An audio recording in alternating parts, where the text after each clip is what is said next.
Welcome to the Raise Your Energy podcast. My name is Linda Lange and I'm your host and energy expert. Today you will discover the reason why you feel that your life is full of problems and challenges. And then I'm going to share with you the 5-step method to solve your problems and become a problem-solving expert. Sounds good? Okay, stay tuned.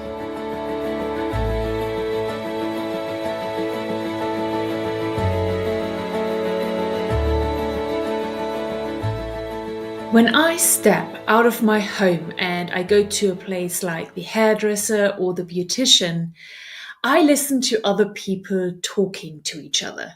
And I am shocked and saddened by what I hear. Most of their focus are on their problems and the challenges they have in their life. And conversation mostly are just exchanges of who has the bigger problems. That was me just a few years ago. I really have to be honest about this. I'm not any different and I'm not better than anybody else. I just have changed since then and I'm not the same person anymore. And everybody can do it. I'm giving you today, first of all, the reason why you're feeling overwhelmed by constant problems in your life. And then I will share with you the method that you can apply straight after watching to this episode to solve your problems. If you're willing to apply it, it will change your life. I promise that. You know, you can decide to change your current situation if you feel like you never really get a break, that there is always something that is going wrong. I still remember that problems or challenges back then felt so heavy and just so overwhelming. And it felt like I had one disaster after the other to deal with. Like I was just not able to get away or have some kind of peace and quiet in my life. And then, of course, there is this ruminating about those problems. Oh my God, playing out all those worst case scenarios in my head and never really focusing on the solution because I was so busy feeling sorry for myself, as if the world was against me. Try to be honest. Do you feel sometimes like that? Do you feel like you're just waiting for the next shoe to drop or the next thing to go wrong? When I look back at my old self or I listen to the people at the hairdresser, I know exactly what is going on. But the sad thing is that they don't know. No one of them is doing this consciously, and that applies to you too. So let's talk about what is really going on. When you are feeling overwhelmed or you worry a lot, you are trapped inside of a loop of seeing problems and challenges everywhere in your life. You are just not aware that you keep feeding this loop and you keep it alive with all of those thoughts on those feelings that you keep having about those problems and challenges. As long as you are not finding a way to step out of that loop, which you can, of course, do with the method that I'm going to share with you today, you are just not going to change anything in your life and make it any better. Stopping that cycle and disrupting it is necessary for something to change in your life and for you to feel better, more calm, and have a more peaceful life. If you keep giving this loop of thinking and feeling about your problems, it's just going to get bigger. How would that show up? Well, either the problems are getting more as they will rise in quantity, or the problems in your life will rise in quality as in they get bigger and harder to solve. So we want to find a way to take the energy that we're currently spending on all of that thinking and feeling about the problems and divert it to a more solution-based space. And that will have a double positive impact.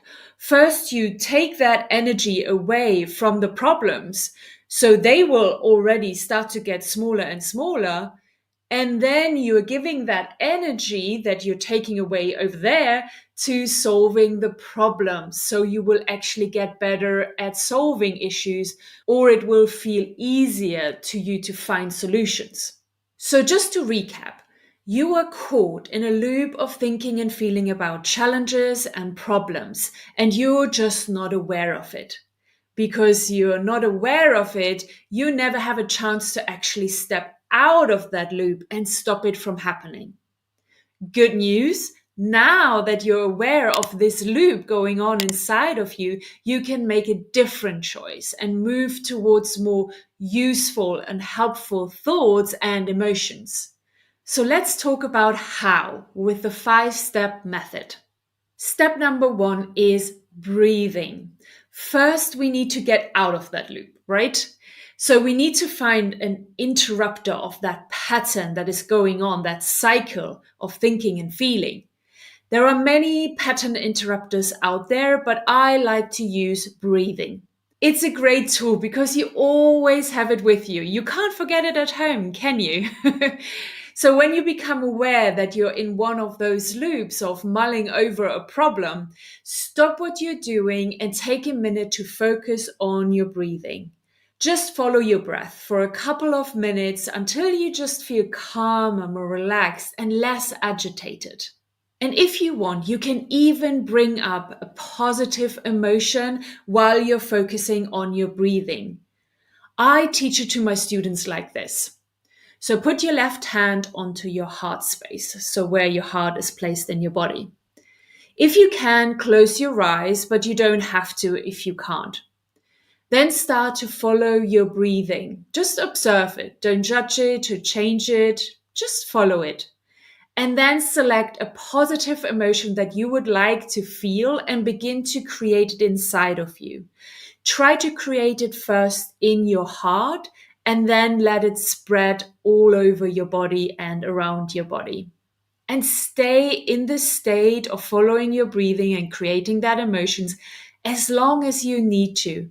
It usually just takes a few minutes for you to feel calm and relaxed and to be in a much better mindset to go on to the next steps. Step number 2 is perspective shift.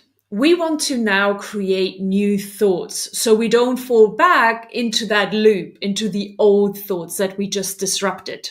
And it is best if you can have a really powerful thought prepared beforehand.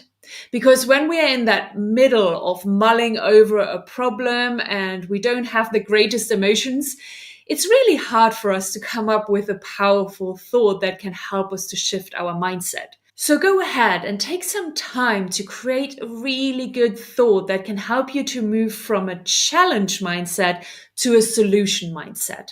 I am going to give you 3 examples, but it is really important for you to create your own thought and work on this to make it your own with your own language and with your own words, and for you to actually believe it as well. Sentence number 1 is, I am a powerful being and I can solve any problem. Let me show you.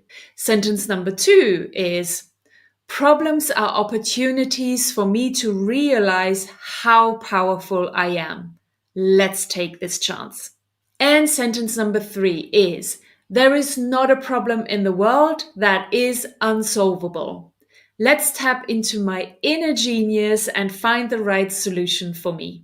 Maybe I should actually write mantras professionally. I think they are pretty awesome, but you need to do you. And you need to create one that is in your own words, in your own language. So go ahead and complete step number 2, creating a powerful thought that can help you shift your mindset from a challenge mindset to a solution mindset. And step number 3 is observation. You want to now observe the problem or the challenge from a very neutral place.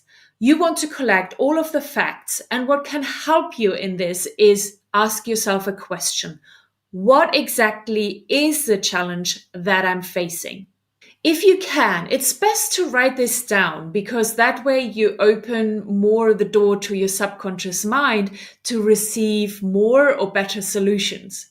Writing down things is always more powerful and enlightening than just keeping it in your head and keep thinking about it. So try to take a neutral and objective role in describing the problems. Imagine being an observer, looking at the problem from the outside, as if you're watching a movie. That will help you to stay calm and in a positive mindset. And then you will be more able to discover possible next steps and solutions. And that brings us to step 4, which is select. After you have brainstormed on all the possible solutions that you can think of or that are acceptable to you, you want to pick the one that speaks to you the most and is actually achievable as well. So ask yourself the question, which solution is the easiest and the most likely to succeed? You can create an order of all the different solutions from the best one to the one that is least easiest and most difficult to implement. That will help you to make a decision and actually move forwards. And when you're ready to move forwards, let's talk about step number 5. Step number 5 is action. As you can imagine, the last step of the 5-step method is, of course, taking steps and taking actions. We want to go ahead and follow the solution that we selected in step number 4. Here are a few tips that will help you to take the action and keep going. Take full responsibility. That way you are in your full power and energy, and you will be able to solve the problem much quicker and much better. Create accountability with some deadlines and track your progress and your results. Start today. Today is the new tomorrow. And don't give up easily. If one of the solutions just doesn't pan out, go to the next solution. You have a list of them and try out that one. The first few times that you will apply this method are the most important. They will feel more difficult and maybe a little bit clunky, and it will be the hardest time to break as well that cycle of thinking and feeling about your problems. But like with everything else, it will get easier the more often you do it. You do it until it becomes more natural to you. So how you could make sure that you actually use the method is by checking in with yourself if you're currently in one of those loops of thinking and feeling about your challenges. You can put post-its everywhere around your home or your workplace to remind you to just stop and think, am I in one of those loops? Or you can set yourself reminders on your computer or your mobile phone to remind you a few times during your day to stop and become aware if you're in one of those loops. And if you are, then use the 5-step method and apply it. I don't want you to just wait for a chance to come around for you to maybe randomly apply this method and become aware that you're in one of those loops, because it won't likely be actually happening. Set the intention to change and become a problem-solving expert now. So let's recap what you have learned today. That you are in a loop of thinking and feeling about your problems, which feeds itself and keeps going unless you can actually interrupt it. The 5-step method is for you to apply when you catch yourself being in such a loop and to get yourself out of it and actually solve the problem.